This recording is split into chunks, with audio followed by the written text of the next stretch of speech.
নমস্কার।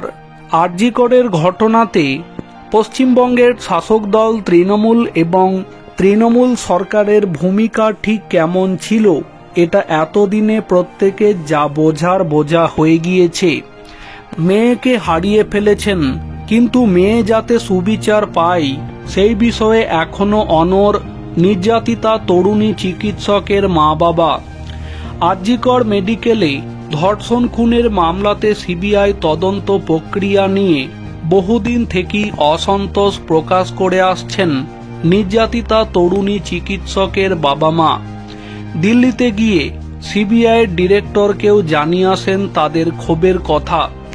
সেদিন সুপ্রিম কোর্টে নির্দেশ পাওয়ার পরে নিহত চিকিৎসকের মা বলেন, আমরা যা হারিয়েছি সেটা ফিরে আসবে না, আমাদের লড়াইটা জারি থাকবে। সোমবার হাইকোর্টে যাওয়ার আগের মুহূর্তেও নিজেদের তীব্র অসন্তোষ এবং চূড়ান্ত হতাশা ব্যক্ত করেন নির্যাতিতা তরুণী চিকিৎসকের বাবা মা। প্রশ্ন তোলেন, এতদিন সিবিআই কেন কিছু করেনি? 7 মাস পরে নড়ে চড়ে বসে কি লাভ হবে? এর পাশাপাশি নির্যাতিতার মা বাবার অভিযোগ, মেয়ের মৃত্যুর পরে 4 দিন ধরে তাদের মুখ বন্ধ রাখতে বলেছিলেন পানিহাটির তৃণমূল বিধায়ক নির্মল ঘোষ এবং নতুন পুর চেয়ারম্যান সোমনাথ দেরা।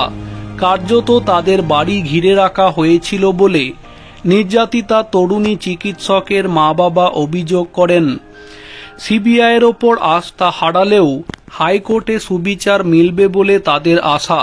এখন দেখার বিষয় এটাই, হাইকোর্ট এই কেসে কোনো দিশা দেখাতে পারে কিনা।